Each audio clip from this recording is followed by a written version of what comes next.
Bienvenidos muchachos a un nuevo video. Hoy el último video sobre la Apertura 2025 porque ya tuvimos el partido final.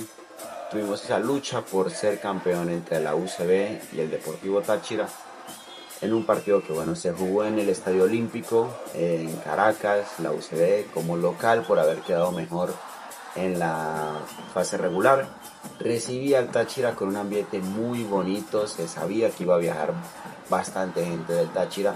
De igual forma también asistió bastante afición de la UCB, que dieron un ambiente muy bonito, ¿no? Con ambas caras de la moneda, con un buen recibimiento.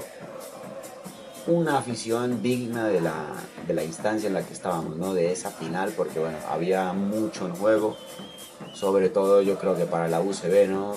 En casa, después de ser líder durante la fase regular, después de también clasificar de forma milagrosa con un gol en el último minuto a esta final. Y que del otro lado pues el Táchira, más acostumbrado a jugar este tipo de finales en la época reciente. La UCB que realmente hace años no pisaba una final ni estaba tan cerca de ganar un campeonato como este, después de pasar por la B, después de ser un equipo de bajo perfil durante mucho tiempo. Se ha estado reestructurando, ha estado apostando por traer sobre todo jugadores del extranjero, para jugadores experimentados, y pues hoy le termina pagando factura. El partido tampoco es que haya sido nada espectacular realmente.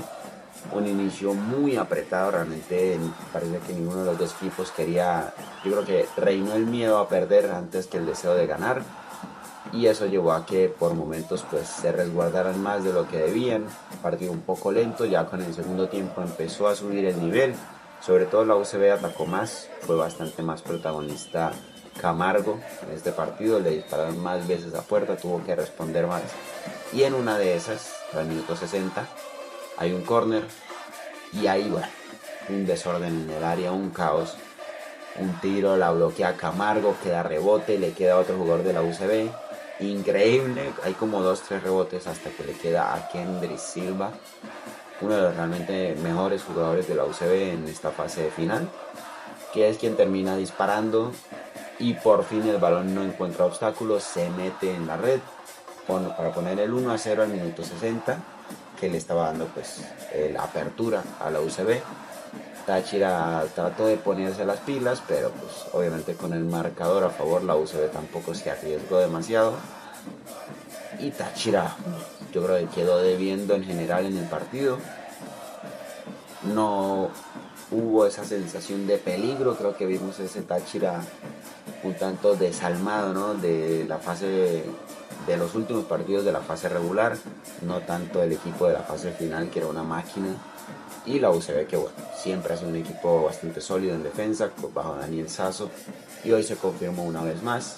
Un solo tiro a puerta recibieron y terminan ganando 1-0. Al final hubo pelea, hubo camorra. Brian Castillo empujó, primero le tiró a meter un codazo terrible a Makelele González, lo alcanza medio a rozar y lo tumba. El árbitro saca amarilla, luego ya se chocan con el pecho y ahí sí le saca roja, la revisa en el VAR, pero ya era la última del partido, no había realmente nada en juego.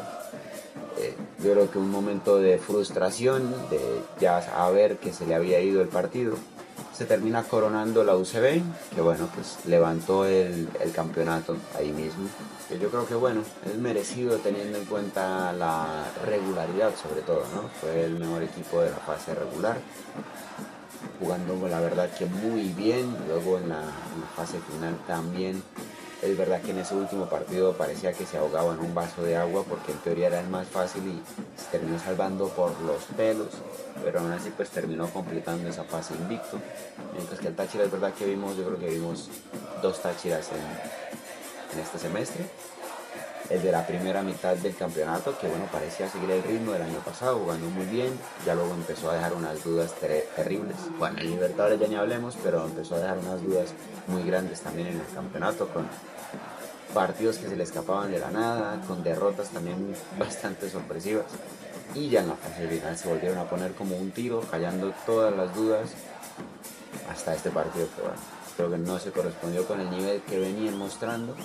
De parte de la UCB, pues bueno, bien lo decía Daniel Sasso, ¿no? Es un proyecto nuevo, es un equipo con mucha historia, pero que de un par de años acá está siendo administrado de una forma diferente, le están apostando más, están, como decía, trayendo jugadores de mucha experiencia, y son jugadores que, bueno, que fueron claves durante este torneo, que ya venían siendo claves durante el gran torneo que se hizo el año pasado, que lograron clasificar a la fase previa a la Copa Libertadores, que este año también pues nos dejó una de las mejores caras de un equipo venezolano este año en la Libertadores, ¿no? Compitiendo hasta el final contra ese Corinthians que, bueno, le cuatriplicaba en presupuesto. La UCB que realmente logró luchar muy bien contra un equipo con muchos mejores jugadores, con más presupuesto, con mejores instalaciones, con mejor técnico. Con las uñas lograron dar una muy buena cara y bueno, van a repetir el año que viene, ¿no? Ya directamente en la fase de grupos, porque pues al quedar campeón de la apertura ya clasifican directamente a la fase de grupos de la Copa Libertadores, así que bueno, también obviamente va a ser un ingreso bastante importante a nivel económico, con el que yo creo que van a seguir trayendo jugadores de experiencia para aportar. Este año pues se vio con Samu Sosa, ¿no? Un jugador que en su momento fue nivel selección, que llegó al equipo y que hoy no fue especialmente su mejor partido, pero que en general ha sido siempre se nota, ¿no? O sea, un jugador diferencial, un jugador que se le ve la clase y que yo creo que es de los jugadores claves para que la UCB llegue a este campeonato el día de hoy. También obviamente Juan Camilo Zapata, el Bomber, que no tanto goleador como el año pasado por ahora, pero sobre todo a nivel colectivo jugando muy bien. De igual forma el Tigre Charly Ortiz, el eterno, que bueno, ya llegando a los 40 años y sobre todo en esta fase final empezó a meter goles sin parar. Y bueno, el arquero también, Silva, muy buen arquero, siempre resolviendo. En la defensa, lo de Kendris en este torneo también fue una cosa impecable, tanto en defensa como en ataque. Y en el medio, jugadores como Solé, que llegaron de refuerzo, también por ejemplo Cuesta, me gustaría resaltarlo, que generalmente como revulsivo terminaba dando nuevas oportunidades, nuevas alternativas. Yo creo que Daniel Sasso con ese equipo tenía todas las herramientas para hacer un gran torneo. Y en vistas de llegar hasta final, yo creo que visto lo visto era más que justo, ¿no? Que la UCB se quedara con el título. Finalmente lo terminaron respaldando en el campo y bueno, consiguen una victoria histórica. Yo creo que esta va a ser un nuevo punto de referencia a la historia del equipo, de este nuevo amanecer, y que habrá que ver qué nos trae para la clausura, ¿no? En la Copa que viene ya mismo también, que está ahí justo en el medio de los torneos, y sobre todo ver el Táchira cómo se levanta después de este golpe, que bueno, un equipo acostumbrado a copear, ¿no? Tenían la oportunidad ya de, bueno, ganar clausura del año pasado y apertura de este de forma consecutiva, se quedaron cortos. Finalmente termina siendo la UCB a la que toca felicitar, porque realmente quisieron un gran torneo, hoy hicieron un muy buen partido y ahora celebran un capítulo más en la amplia historia que tiene el club universitario. Sin más, muchachos, nos vemos pronto con videos probablemente sobre la Copa, porque el fútbol venezolano no para. Y recuerden echarle un ojo porque está muy bueno. A coronar al campeón de la apertura, UCB, campeón del torneo Apertura 2025. Inscribe su nombre en la Copa Conmebol Libertadores 2026. El fútbol es tricolor.